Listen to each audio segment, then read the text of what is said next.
Chapter 8. Akonko did not taste any food for 2 days after the death of Ikemefuna. He drank palm wine from morning till night, and his eyes were red and fierce like the eyes of a rat when it was caught by the tail and dashed against the floor. He called his son Noye to sit with him in his obi, but the boy was afraid of him and slipped out of the hut as soon as he noticed him dozing. He did not sleep at night. He tried not to think about Ikemefuna, but the more he tried, the more he thought about him.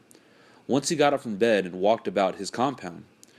But he was so weak that his legs could hardly carry him. He felt like a drunken giant walking with the limbs of a mosquito.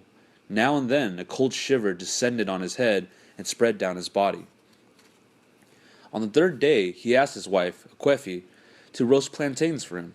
She prepared it the way he liked, with slices of oil bean and fish. "You have not eaten for 2 days," said his daughter Azima when she brought the food to him. "So you must finish this." She sat down and stretched her legs in front of her. Akonko ate the food absent-mindedly. Should have been a boy, he thought as he looked at his 10-year-old daughter. He passed her a piece of fish. "Go and bring me some cold water," he said. Azima rushed out of the hut, chewing the fish, and soon returned with a bowl of cool water from the earthen pot of her mother's hut. Akonko took the bowl from her and gulped the water down. He ate a few more pieces of plantain and pushed the dish aside. "Bring me my bag," he asked, and Azima brought his goatskin bag from the far end of the hut. He searched in it for his snuff bottle. It was a deep bag and took almost the whole length of his arm. It contained other things apart from his snuff bottle. There was a drinking horn in it, and also a drinking gourd, and they knocked against each other as he searched. When he brought out the snuff bottle, he tapped it a few times against his kneecap before taking out some snuff on the palm of his left hand. Then he remembered that he had not taken out his snuff spoon. He searched his bag and brought out a small, flat, ivory spoon, which with he carried the brown snuff to his nostrils. Azima took the dish in one hand and the empty water bowl in the other, and went back to her mother's hut.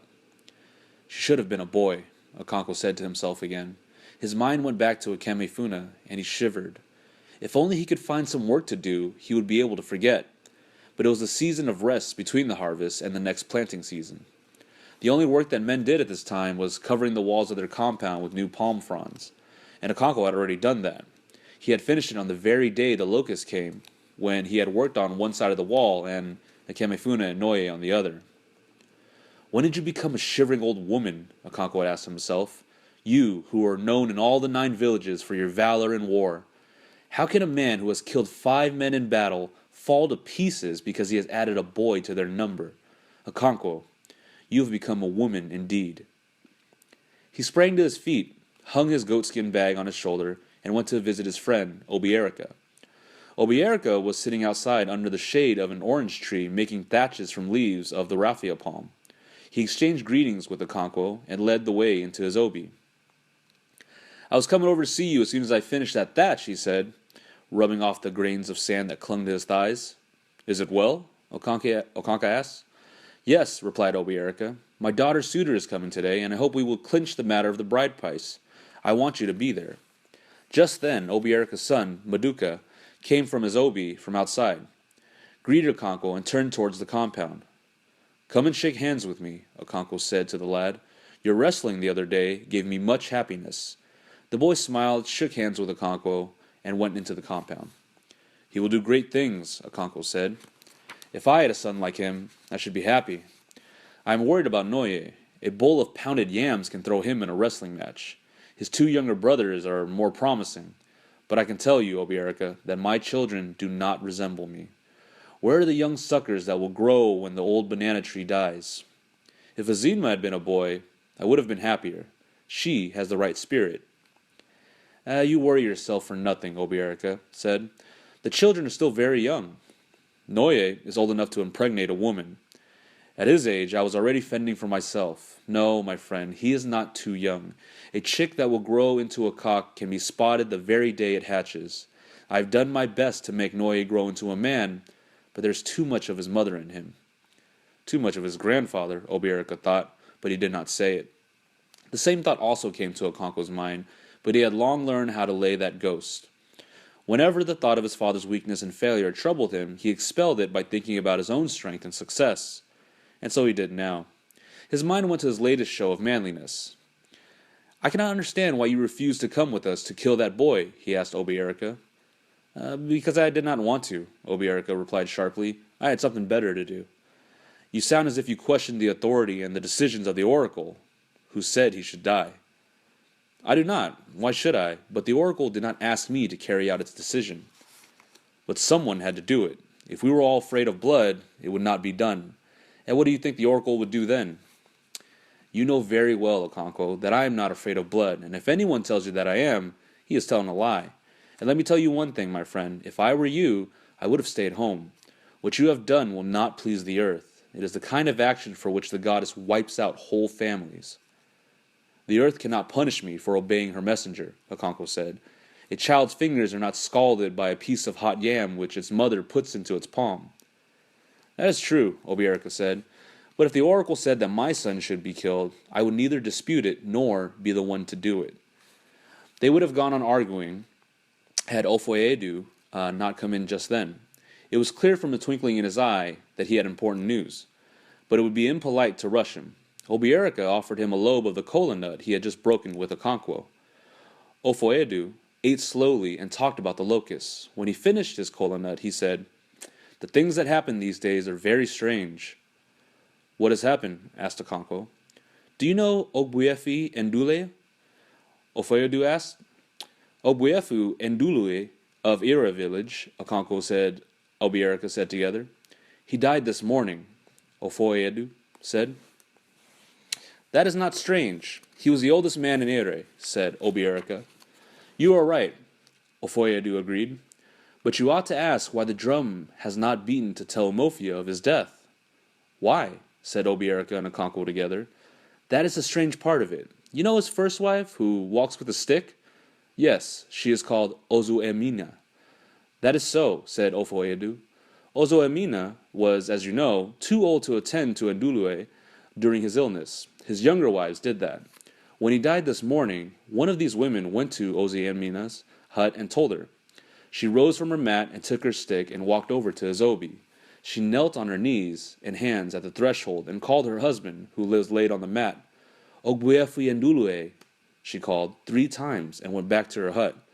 When the youngest wife went to call her again and to be present at the washing of the body, she found her lying on the mat dead."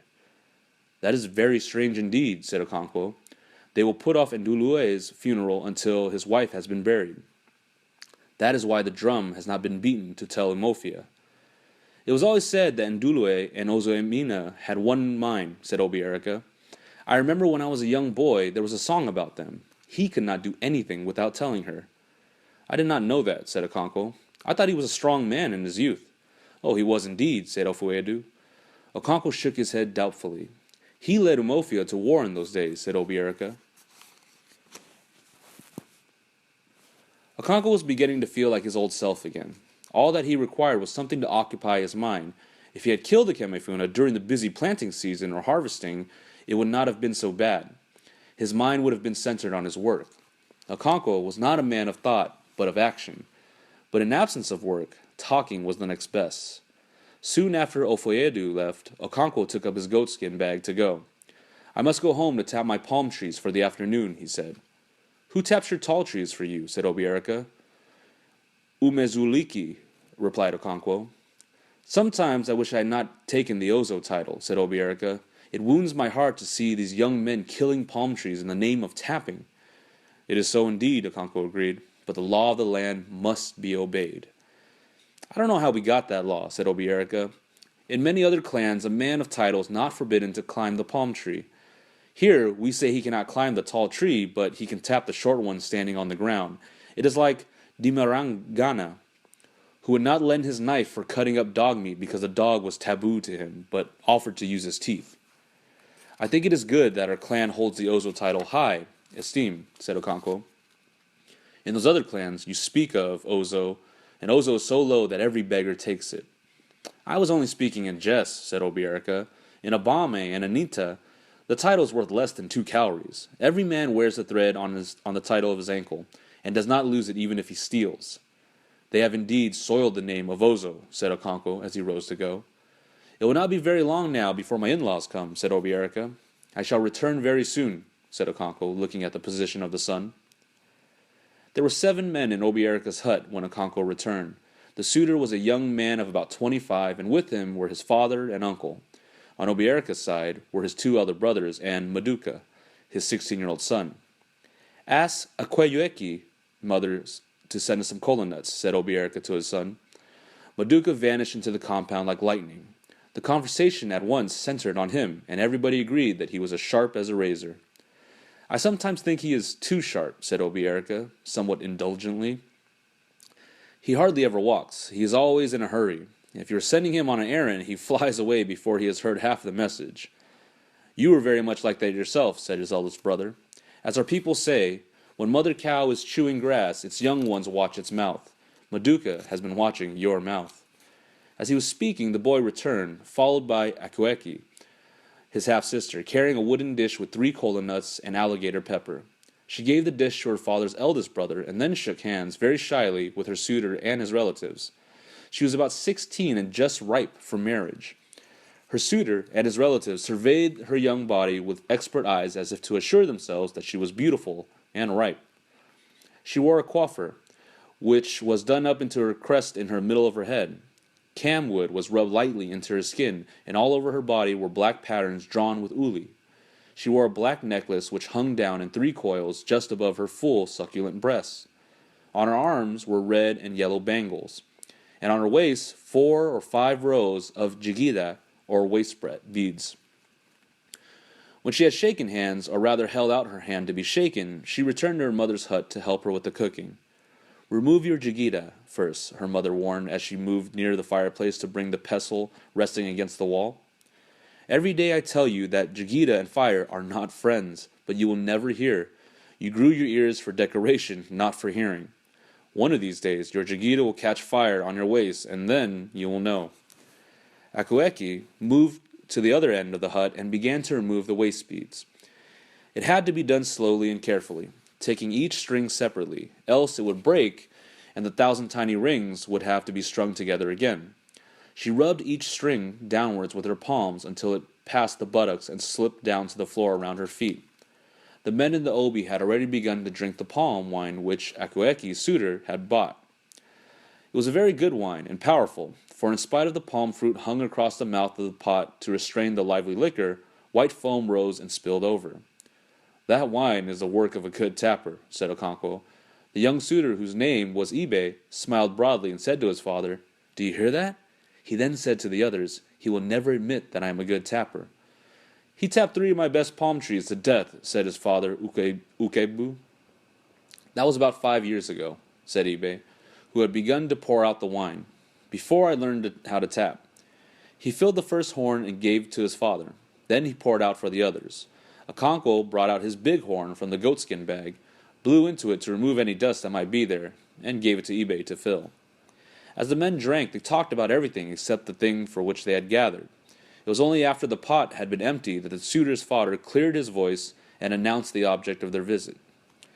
Obiera then presented to him a small bundle of short broomsticks. Ukegbu counted them. "They are 30, he asked. Obiera nodded in agreement. "We are at last getting somewhere," Ukegbu said, and then turning to his brother and his son, he said, "Let us go out and whisper together." The 3 rose and went outside. When they returned, Ukegbu handed the bundle of sticks back to Obiera. He counted them. Instead of 30, there were now only 15. He passed them over to his eldest brother, Machi, who also counted them and said, "We had not thought to go below 30, but as the dog said, if I fall down for you and you fall down for me, it is play.